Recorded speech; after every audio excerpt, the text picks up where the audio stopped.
കഴിഞ്ഞ ദിവസം കണ്ണൂർ അഞ്ചരക്കണ്ടിൽ ഡെൻ്റൽ കോളേജിൽ നിതിൻ രാജ് എന്ന് പറയുന്ന പയ്യൻ ആത്മഹത്യ ചെയ്തു. കേരളം ഇപ്പോൾ മുഴുവൻ അത് ചർച്ച ചെയ്തുകൊണ്ടിരിക്കുകയാണ്. ആസ് എ ഡെൻറ്റിസ്റ്റ് എനിക്കതിനെക്കുറിച്ച് കുറച്ച് പറയാനുണ്ട്. ഈ കോളേജിലെ മാനേജ്മെൻറ്റും ഈ കോളേജിലെ സ്റ്റാഫുകൾക്കും ഉള്ള ഒരു അറഗൻസ് ആറ്റിറ്റ്യൂഡ്, ഗുണ്ടകളെപ്പോലെ ആക്ട് ചെയ്യുന്ന ആറ്റിറ്റ്യൂഡ്, ആ ധൈര്യം അവർക്ക് എവിടെ നിന്ന് കിട്ടുന്നു? ഒരു ജീവിക്കുന്ന രക്തസാക്ഷി എൻ്റെ വീട്ടിലുണ്ട്. എൻ്റെ ഭാര്യ, പുള്ളിക്കാരി ഈ കോളേജിലാണ് പഠിച്ചത്. അവിടുത്തെ ഞാൻ ആദ്യം തന്നെ പറയാം, ഈ സ്പെസിഫിക് ഈ ഓറൽ പത്തോളജി അല്ലെങ്കിൽ ഡെൻ്റൽ അനാട്ടമി എന്ന് പറയുന്ന ഡിപ്പാർട്ട്മെൻറ്റിൽ മാത്രം ഒതുങ്ങി നിൽക്കുന്ന ഒരു പ്രശ്നമല്ല ഇത്. ആ ഡിപ്പാർട്ട്മെൻറ്റിലെ ഈ ഡോക്ടർ റാം എന്ന് പറയുന്ന ടീച്ചർ, അയാൾ ടീച്ചർ എന്ന് വിളിക്കാൻ പറ്റുമോ എനിക്കറിയില്ല, ആ പുള്ളിയുടെ ഭാഗത്തു നിന്നുണ്ടായ ഈ ഒരു അനുഭവം അത് ഇന്നും ഇന്നലെയും തുടങ്ങിയതല്ല. 2014 പഠിച്ച എൻ്റെ ഭാര്യയുടെ സമയങ്ങളിൽ പോലും ഈ ആറ്റിറ്റ്യൂഡ് ഉണ്ടായിരുന്നു. ഈ ഒരു ഡിപ്പാർട്ട്മെൻറ്റിൽ മാത്രമല്ല, അവരുടെ മിക്ക ഡിപ്പാർട്ട്മെൻറ്റിലും, എസ്പെഷ്യലി എടുത്തു പറഞ്ഞാൽ പ്രോസ്റ്റോ ഡിപ്പാർട്ട്മെൻറ്റിലെ ഒരു ലേഡി സ്റ്റാഫ്, അവരിൽ നിന്ന്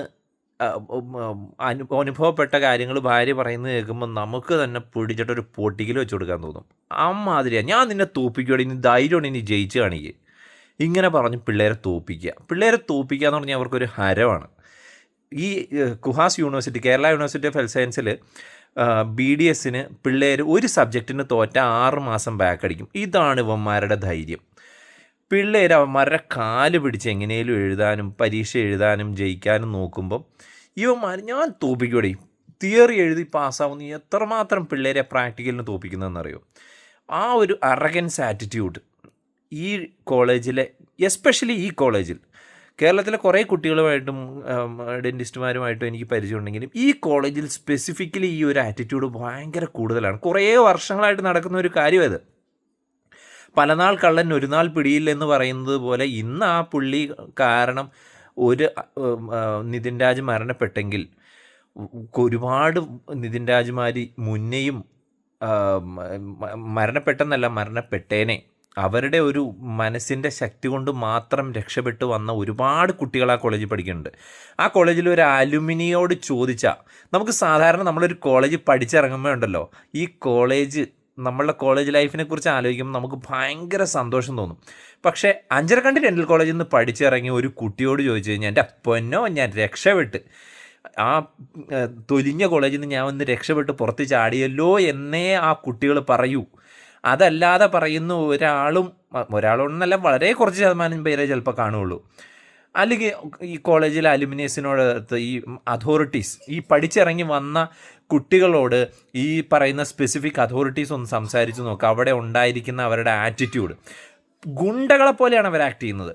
ഞാൻ കോളേജിൽ വൈഫിൻ്റെ സർട്ടിഫിക്കറ്റ് മേടിക്കുക ഒരു തവണ ചെന്ന് കഴിഞ്ഞപ്പം കോളേജിൽ പ്രിൻസിപ്പൾ എല്ലാ സബ്ജക്ട്സും കഴിഞ്ഞ് എല്ലാ ഡിപ്പാർട്ട്മെൻറ്റ്സിലെയും നമ്മൾ ഇൻറ്റേൺഷിപ്പിൻ്റെ എല്ലാം കഴിഞ്ഞ് സർട്ടിഫിക്കറ്റുമായിട്ട് ചെന്ന് കഴിഞ്ഞപ്പം അവരുടെ അറഗൻസ് ആറ്റിറ്റ്യൂഡ്, നീ കൊച്ചൊക്കെ ഉണ്ടായിട്ട് വന്നതാണല്ലേ, എന്നാൽ നീ ഒരു 2 ആഴ്ച കൂടെ കയറിയിട്ട് നീ സൈൻ മേടിച്ച് പോയാൽ മതി. ഇങ്ങനത്തെ ഒരു ആറ്റിറ്റ്യൂഡായിരുന്നു അവിടുത്തെ ആ കോളേജിൻ്റെ ഫ്രണ്ടിൽ. എനിക്ക് ഇന്നും ദേഷ്യം വരും, പിടിച്ചിട്ട് അവനെ ഭിത്തിയെ കയറ്റാൻ നമുക്ക് തോന്നും. പക്ഷേ അന്ന് എന്താ അത് ചെയ്യാമായിരുന്നത്? കാരണം വൈഫിന് സർട്ടിഫിക്കറ്റ് കിട്ടാനുള്ളതാണ്. ഇവന്മാരത് തടയും. അതാണ് അവന്മാരുടെ ധൈര്യം. ആ ഓഫീസിൻ്റെ ഫ്രണ്ടിൽ, എന്താ അങ്ങേരുടെ പേര്, വിപിൻ ഐ തിങ്ക്, അങ്ങനെയാ പേര്. ആ ഓഫീസിലെ ഫ്രണ്ടിൽ ഐ തിങ്ക് ക്ലർക്കോ അങ്ങനെ എന്തോ ഒരു സ്റ്റാഫാണ് അങ്ങേര് കാണിക്കുന്ന ഒരു ധൈര്യം ഉണ്ടല്ലോ. അവർക്ക് എവിടെ നിന്നാണ് ആ ധൈര്യം കിട്ടുന്നത്? ആ ധൈര്യമാണ് ഈ പിള്ളേരുടെ ഒരു വിഷമം എന്ന് പറയുന്നത്. ആ പിള്ളേരെ അമ്മാതിരി ദ്രോഹിക്കുക, പിള്ളേരെ തോപ്പിക്കുക, ഇതിലൊക്കെ ഒരു ഹരമാണ് അങ്ങേർക്ക്. ഇപ്പോൾ ഈ ഡോക്ടർ റാം എന്ന് പറയുന്ന പുള്ളി, ഞാൻ നിന്നെ തോപ്പിക്കും, അതാണ് പിള്ളേരോട് പറയുന്ന ഫസ്റ്റ് ഡയലോഗ്. 6 മാസം തോപ്പിക്കുക എന്നുള്ളൊരു ധൈര്യം അവൻ്റെ കയ്യിലിരിക്കുമല്ലേ, അതല്ലേ അവൻ്റെ ധൈര്യം. ഈ യൂണിവേഴ്സിറ്റിയുടെ കാര്യം പിന്നെ പറയണ്ട. യൂണിവേഴ്സിറ്റി ഒരു ഇൻസ്പെക്ഷൻ എന്ന് പറയുന്ന ഒരു പൊറാട്ട് നാടകം നടത്തും. Kerala university of health science കോളേജുകളിൽ ഒരു പൊറാട്ട് നാടകമുണ്ട്, എല്ലാ വർഷവും നടത്തുന്ന. ഡെൻ്റൽ കോളേജുകളിൽ വരും, എന്നിട്ട് ആ കോളേജിലുള്ള സ്റ്റാഫിനെ നോക്കും. ഈ കോളേജിൽ വരും, ആരാ വരുന്നത്? ഇവരുടെ തന്നെ ശിങ്കിടികൾ വരും. വന്നിട്ട് പിള്ളേരെ ഒരു റൂമിൽ കയറ്റിയിട്ട്, നിങ്ങൾക്ക് കോളേജിൽ എന്തെങ്കിലും വിഷമം ഉണ്ടോ എന്ന് ചോദിക്കും. ഈ കോളേജിലെ വിഷമമുണ്ടോ എന്ന് ചോദിച്ചു കഴിഞ്ഞ് കഴിഞ്ഞാൽ ചില പിള്ളേർ ആ ഒരു വിഷമം കൊണ്ട് ചിലപ്പം പറഞ്ഞു പോവും. ഇവർ പുറത്തിറങ്ങിയിട്ട് ഇന്ന കൊച്ച് ഇന്നതുപോലെ പറഞ്ഞിട്ടുണ്ട് കേട്ടോ, അവനെ താങ്ങിക്കോ എന്ന് പറഞ്ഞു വിടും. പിറ്റത്തെ വർഷം അവൻ തോറ്റ്. ഇതാണ് അവസ്ഥ. ഇങ്ങനെ പിള്ളേരെ തോൽപ്പിക്കുക, പിള്ളേരെ ദ്രോഹിക്കുക, ഇതൊക്കെ പുറത്തറിഞ്ഞത് ഇപ്പം മാത്രമാണെന്നുള്ളൂ. പുറത്ത് പറഞ്ഞാൽ, ആരെങ്കിലും മുന്നേ പറഞ്ഞാൽ അവനെ തോൽപ്പിക്കും. അവൻ്റെ 6 മാസം പോകുന്നതിനെ പേടിച്ച് അവൻ മിണ്ടാതിരിക്കും. എങ്ങനെയും പഠിച്ച് പാസ് ഔട്ടായി വരാൻ നോക്കും. നല്ല കോളേജുകളുണ്ട്. എൻ്റെ പേഴ്സണലി ഞാൻ പഠിച്ചിറങ്ങിയൊരു കോളേജുണ്ട്. എനിക്ക് ഇന്നേ വരെ ഇതുപോലെ ഒരു ഹരാസ്മെൻറ്റോ എന്തെങ്കിലും ഒരു പ്രശ്നം ഉണ്ടായാൽ പറയാൻ എനിക്ക് മാനേജ്മെൻറ്റ് ഉണ്ടായിരുന്നു, പറയാനുള്ള സ്റ്റാഫ് ഉണ്ടായിരുന്നു. എനിക്ക് ഇന്നേ വരെ എൻ്റെ കോളേജിൽ പഠിച്ച അമ്മാതിരി ഹരാസ്മെൻറ്റ്, ഈ ഇതുപോലെയുള്ള ജാതീയത, നിറം, ഇതുപോലെയുള്ള പ്രശ്നങ്ങളൊന്നും പേഴ്സണലി ഞാൻ ഇന്നേ വരെ എൻ്റെ കോളേജിൽ, ഞാൻ പഠിച്ചിറങ്ങിയ കോളേജിൽ എനിക്ക് അനുഭവപ്പെട്ടിട്ടില്ല. പക്ഷേ അഞ്ചരക്കണ്ടി ഡെൻ്റൽ കോളേജിൽ കുറേ അനുഭവങ്ങളുണ്ട്. നിങ്ങൾക്ക് ഇതിൻ്റെ ഒരു വ്യക്തമായ ഒരു കാര്യം പറഞ്ഞാൽ, ഇവരുടെ അലുമിനി ഗ്രൂപ്പ് ഇപ്പോൾ ഫോം ചെയ്തിട്ടുണ്ട്. അഞ്ചരക്കണ്ടി ഡെൻ്റൽ കോളേജിൻ്റെ അലുമിനി ഗ്രൂപ്പിലൊന്ന് കയറി അവരുടെ സംസാരങ്ങളൊന്ന് ഈ വ്യക്തമായ അതോറിറ്റീസ് ആരെങ്കിലും ഇതിനെക്കുറിച്ച് വ്യക്തമായിട്ട് അറിയണമെന്നുണ്ടെങ്കിൽ ഇപ്പം പഠിച്ച പിള്ളേരോട് ചോദിച്ചാൽ അവർ പകുതി ഇപ്പോഴും പറയില്ല. അവർക്ക് പേടിയാണ്, അവർ പറയില്ല. ഇപ്പം ഇനി പറയണമെന്നുണ്ടെങ്കിൽ എല്ലാ സർട്ടിഫിക്കറ്റും മേടിച്ച് പുറത്തിറങ്ങി ഇനി ഇതിൻ്റെ ഒരു ആവശ്യമില്ല എന്ന് ഉറപ്പുള്ള പിള്ളേരോട് ചോദിച്ചു നോക്ക്. അവർ പറയും ആ കോളേജിൻ്റെ ഉള്ളിൽ നടക്കുന്ന കാര്യം എന്താണെന്ന്. അതിരെയാണ് ഇവന്മാർ പിള്ളേരെ ചെയ്തു കൂട്ടുന്നത്.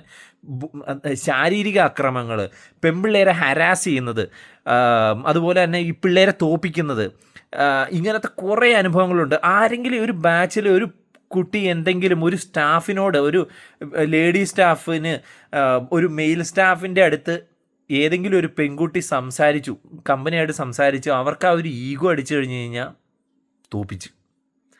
ഇങ്ങനെയൊക്കെ ഉള്ള ഒരു ആറ്റിറ്റ്യൂഡുള്ളൊരു കോളേജാണത്. ഏതെങ്കിലും ഒരു അതോറിറ്റി ആ കോളേജിൽ പഠിക്കുന്ന പിള്ളേരെ രക്ഷപ്പെടുത്തിയെടുക്കാൻ ശ്രമിച്ചാൽ നിങ്ങൾക്ക് കോടി പുണ്യം കിട്ടും മുതലാളി, കോടി പുണ്യം. ഒരു നിതിൻ രാജിന് ഇന്ന് സംഭവിച്ചത് ഇനി ആ കോളേജിൽ നിന്ന് ഒരാൾക്ക് പോലും സംഭവിക്കാതിരിക്കട്ടെ. ആ കോളേജിലെ പിള്ളേരെങ്കിലും നട്ടലെടുക്കണം.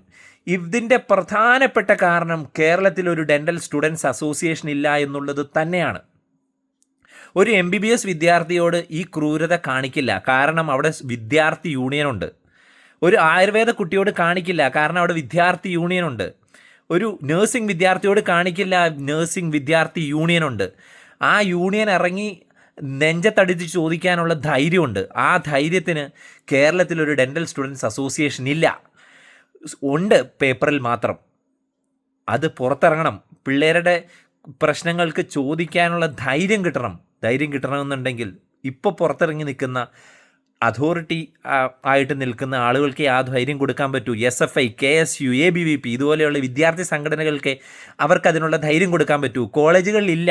ഗവൺമെൻറ് ഡെൻ്റൽ കോളേജുകളിൽ ഒഴികെ SFIയെയോ KSUവിനോ ABVPനോ കാണാൻ പറ്റില്ല. കാരണം എന്താ? ഇവന്മാർ വെച്ച് പൊറുപ്പിക്കത്തില്ല മാനേജ്മെൻറ്റ്. അങ്ങനെ ഒരു സംവിധാനം ഉണ്ടായാൽ തന്നെ ഈ പ്രശ്നം ഒഴിവാവും. വിദ്യാർത്ഥികൾക്ക് പ്രവർത്തിക്കാനുള്ള ഒരു സംഘടന കോളേജുകളിൽ അനുവദിക്കണം. അതിനുള്ള ഫ്രീഡം കൊടുക്കണം. യൂണിവേഴ്സിറ്റി ഇതിനെക്കുറിച്ച് അന്വേഷിക്കുന്നില്ല. കാരണം യൂണിവേഴ്സിറ്റി കോളേജ് മാനേജ്മെൻറ്റുകളുടെ അണ്ടറിലാണ്. അല്ലാണ്ട് വിദ്യാർത്ഥി യൂണിയൻ അല്ല, ഡെൻ്റൽ കോളേജുകളുടെ മുകളിലല്ല Kerala university of health science. Kerala university of health science dental കോളേജുകൾ കീഴെയാണ്. അവർ പറയുന്നതാണ് ഇവർ കേൾക്കുക. അതായത് ഡെൻ്റൽ കോളേജ് മാനേജ്മെൻറ്റ് പറയുന്നതാണ് ആര് കേൾക്കുക? യൂണിവേഴ്സിറ്റി കേൾക്കുക. ദയവായി പ്രതികരിക്കുക ജനങ്ങളെ. നിങ്ങൾ പ്രതികരിച്ചാൽ ഇനി ഇതുപോലെയുള്ള നിതിൻ രാജ്മാരുണ്ടാവില്ല.